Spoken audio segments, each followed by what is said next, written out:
Hello, मैं गुड्डू कुमार आप सभी को एलन स्टडी पर स्वागत करता हूं। और आज जो है स्टैटिक जीके का एंड जीएस का पार्ट 4 है। यदि आप पार्ट 1, 2, 3 नहीं देखे हैं तो यूट्यूब पर अपलोड है, वो आप देख सकते हैं। और आज जो है पार्ट 4 स्टार्ट हो रहा है। चलिए क्वेश्चन को स्टार्ट करते हैं कि एक व्यक्ति का पृथ्वी पर तब न्यूनतम दाब होता है जब वह पृथ्वी पर लेटा होता है, खड़ा होता है, बैठा होता है, दौड़ रहा होता है। यानी दाब जो है वो क्षेत्रफल पर कार्य करता है कि जितना ज़्यादा क्षेत्रफल होगा उतना ही उसका दाब जो है कम होगा, यानी दाब कम लगेगा। और जितना छोटा सा क्षेत्रफल होगा तो उसका दाब जो है उतना ही अधिक लगेगा। तो ये न्यूनतम दाब की बात कर रहा है। तो न्यूनतम दाब कब होगा? जब उसका क्षेत्रफल जो है ज़्यादा होगा, यानी वो पृथ्वी पर जब लेटा होगा तो उसका क्षेत्रफल जो है किसी व्यक्ति का वो ज़्यादा होगा खड़ा होने की अपेक्षा, बैठने की अपेक्षा और दौड़ने की अपेक्षा। तो इसका सही आंसर जो है ये हो जाएगा कि पृथ्वी पर वो लेटा होगा तो उसका जो है दाब न्यूनतम होगा। अब दाब का देख लेते हैं कि दाब का फॉर्मूला क्या होता है। दाब का फॉर्मूला जो है यानी बल बटा में क्षेत्रफल होता है। बल बटा में यानी फोर्स इनटू एरिया होता है। और इसका एसआई मात्रक जो है न्यूटन, यानी बल का न्यूटन हो जाएगा। और बटा में एरिया का जो है मीटर स्क्वायर, यानी न्यूटन मीटर के पावर -2, ये ऊपर जाएगा तो हो जाएगा। या इसी को जो है पास्कल कहते हैं और पीए से सूचित करते हैं। पीए से जो है सूचित किया जाता है। ये जो है दाब एक अदिश राशि है। अदिश राशि है।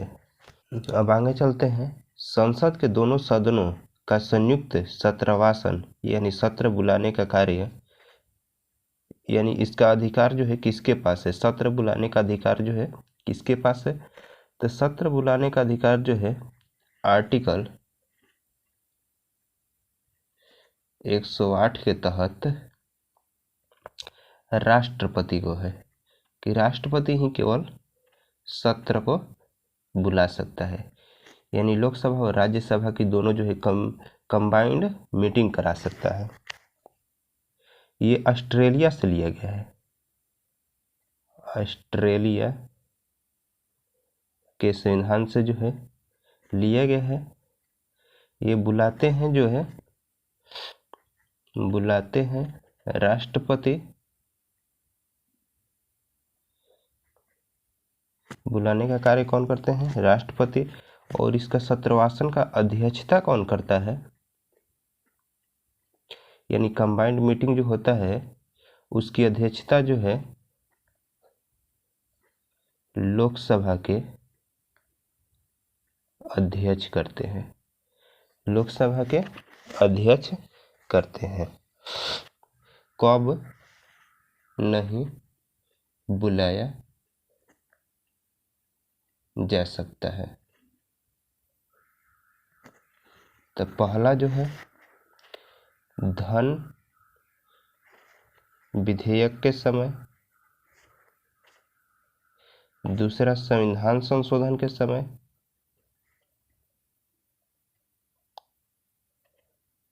और तीसरा जो है महाभियोग के समय। महाभियोग के समय यानी इन सभी समयों में जो है ये दोनों सदनों का संयुक्त सत्रवासन जो है नहीं बुलाया जा सकता है। धन विधेयक के समय, संविधान संशोधन के समय, महाभियोग के समय। आर्टिकल 108 के द्वारा जो है संयुक्त सत्रवासन बुलाया जाता है। राष्ट्रपति बुलाते हैं, अध्यक्षता उसका लोकसभा अध्यक्ष करता है। तो इसका सही आंसर जो है राष्ट्रपति हो जाएगा। आगे चलते हैं। ब्राजील के उष्णकटिबंधीय घास स्थल को क्या कहते हैं? ब्राजील के उष्णकटिबंधीय घास स्थल को जो है क्या कहते हैं, इसको जो है कंपोज कहते हैं, कंपोज कहते हैं। ये पंपास जो है अर्जेंटीना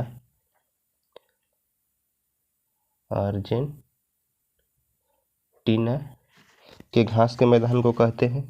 प्रेरी जो है यूएसए के घास के मैदान को कहते हैं। और सवाना जो है अफ्रीका के घास के मैदान को कहते हैं। यानी ब्राजील के उष्णकटिबंधीय घास के मैदान को कंपोज कहते हैं। पंपास जो है अर्जेंटीना की घास के मैदान है। यूएसए की घास के मैदान जो है प्रेरीज है। और अफ्रीका की घास के मैदान जो है सवाना है। आगे चलते हैं। कह रहे कि उत्तरी कोरिया और दक्षिणी कोरिया के बीच की सीमा रेखा को क्या कहते हैं। तो इसमें देखते हैं, उत्तरी कोरिया और दक्षिणी कोरिया के बीच जो सीमा रेखा है, बंटवारा जो करता है, वो 38 डिग्री समानांतर है। यानी इसका आंसर जो है 38 डिग्री समानांतर ही हो जाएगा। आगे देखते हैं कि भारत और पाकिस्तान यानी के बीच की रेखा को जो है रेड क्लिफ रेखा कहते हैं, जो 1947 में सर रेड क्लिफ के द्वारा हुआ था ये रेखा का निर्धारण। और 49वीं समानांतर रेखा जो है, ये 49वीं समानांतर रेखा जो है यूएसए और कनाडा के बीच है। और रेड क्लिफ तो हो ही गया। 17वीं समानांतर रेखा जो है वो उत्तरी वियतनाम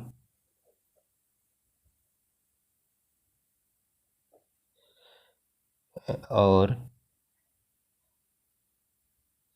दक्षिणी वियतनाम के बीच की रेखा है। एक जो है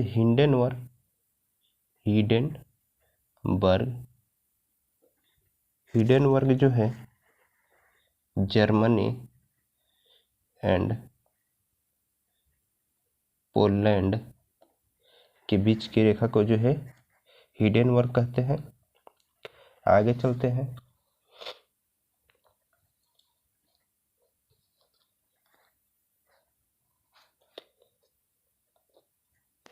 पीसो किस देश की मुद्रा है। पीसो जो है किस देश की मुद्रा है। तो पीसो जो है क्यूबा की मुद्रा है। पीसो कहाँ की मुद्रा है, तो क्यूबा की मुद्रा है। पीसो जो है मुद्रा चलाने वाले देश, यानी पीसो कहाँ कहाँ पर चलता है इसको देखते हैं। तो उरुग्वे में चलता है, उरुग्वे देश में पीसो मुद्रा चलती है। फिलीपींस में चलता है, फिलीपींस में चलता है। कोलंबिया में चलता है। मैक्सिको में चलता है। क्यूबा में चलता है और चिली में चलता है 80 से। यानी यहाँ पर जो है पीसो मुद्रा चलाई जाती है। Uruguay, Philippines, Colombia, Mexico, Cuba, Chile इत्यादि में जो है पीसो मुद्रा चलाया जाता है। जमैका मुद्रा जो है, जमैका का मुद्रा जो है ये डॉलर है। ग्रेनेडा का मुद्रा भी डॉलर है। रियाल मुद्रा भी चलाने वाले कुछ देश है, जैसे देख लीजिए रियाल मुद्रा चलाने वाले देश ईरान,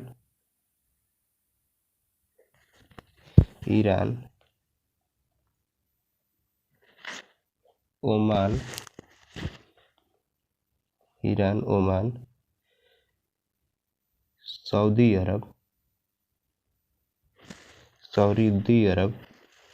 कंबोडिया,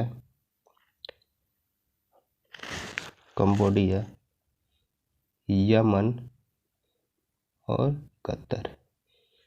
से रियाल मुद्रा जो है Iran, Oman, Saudi Arabia, Cambodia, Yemen, Qatar आदि में चलाया जाता है। अब आगे देखते हैं। कल जो है एक क्वेश्चन था जिसमें थोड़ा सा गलती हो गया था, जो अंतर्राष्ट्रीय न्यायालय का क्वेश्चन था कि अंतर्राष्ट्रीय न्यायालय का मुख्यालय कहाँ है। तो वो तो सही है, द हेग में है।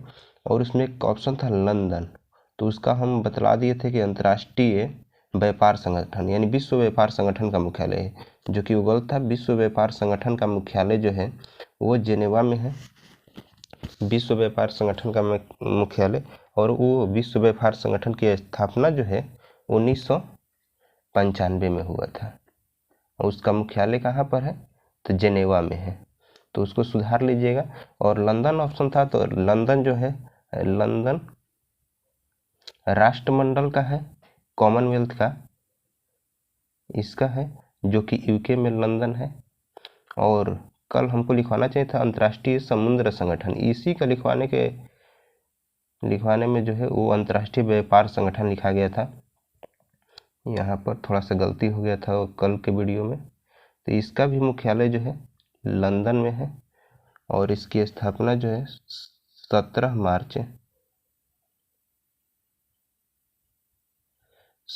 मार्च 1948 में हुआ था। अंतर्राष्ट्रीय समुद्री संगठन का स्थापना जो है, और इसका हेडक्वार्टर लंदन में है।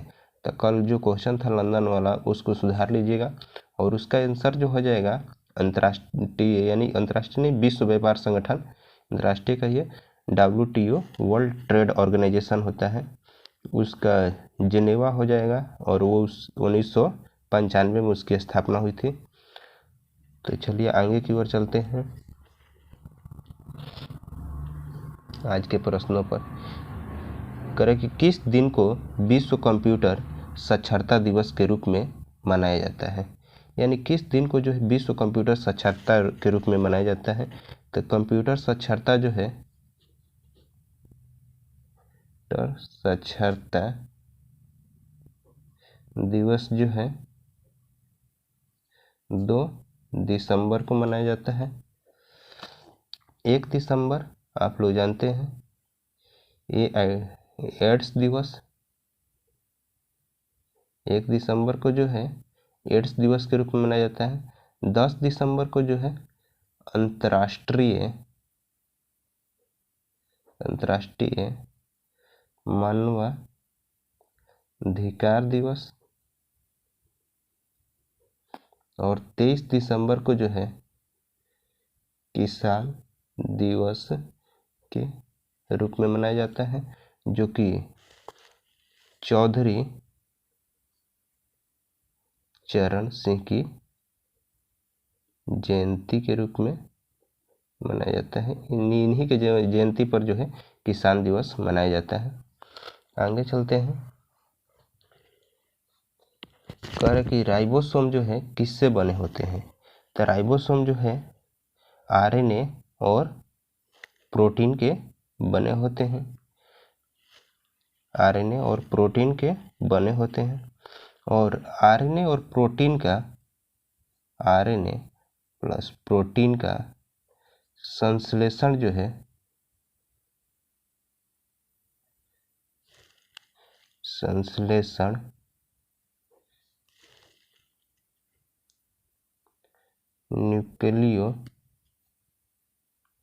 न्यूक्लियोलस यानी ये न्यूक्लियस का भाग है, न्यूक्लियस में ही पाए जाते हैं, न्यूक्लियोलस में होता है।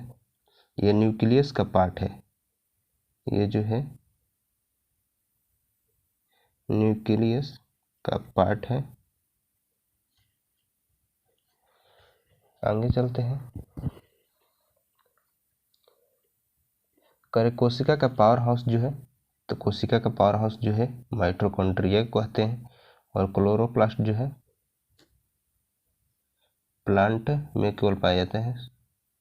क्लोरोप्लास्ट जो है प्लांट में पाया जाता है। और गोल्जी का जो है ये प्लांट एवं एनिमल सेल दोनों में पाया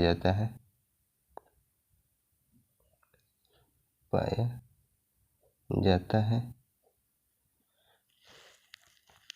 इसकी खोज जो है गल्जिकाई की जो है खोज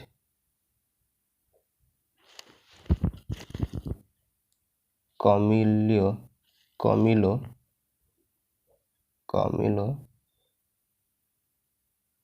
गल्जी ने किया था, जो कि इटली के थे।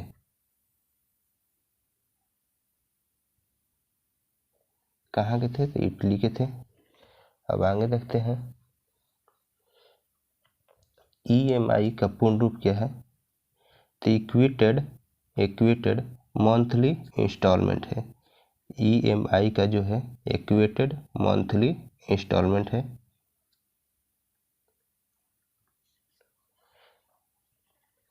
आगे चलते हैं। कार्य के अम्ल वर्षा का जो है प्रमुख कारण क्या है? अम्ल वर्षा का प्रमुख कारण जो है यहाँ पर देख लेते हैं। लिखा है पहला में वायु प्रदूषण द्वारा CO2 की मात्रा में वृद्धि। ये तो अम्ल वर्षा का नहीं, जंगलों की कटाई ये भी नहीं। वायु प्रदूषण द्वारा CO2 नहीं, SO2 यहाँ पर होना चाहिए, NO2, SO2 की मात्रा में वृद्धि, यानी ये ऑप्शन आपका सही हो जाएगा। यानी SO2 और NO2 की मात्रा में वृद्धि के कारण जो है अम्लीय वर्षा होता है, क्योंकि SO2 जो है जल से अभिक्रिया करके H2SO4 बनाता है, और ये जो है जल नहीं, जल वाष्प से ऊपर जाकर अभिक्रिया करता है तो H2SO4 बनाता है, और ये जो है HNO3 बना लेते हैं। तो आज के लिए इतना ही। यदि वीडियो अच्छा लगे तो लाइक कीजिएगा, और इसी तरह के वीडियो देखने के लिए जो है चैनल को सब्सक्राइब कर लीजिएगा। Thank you.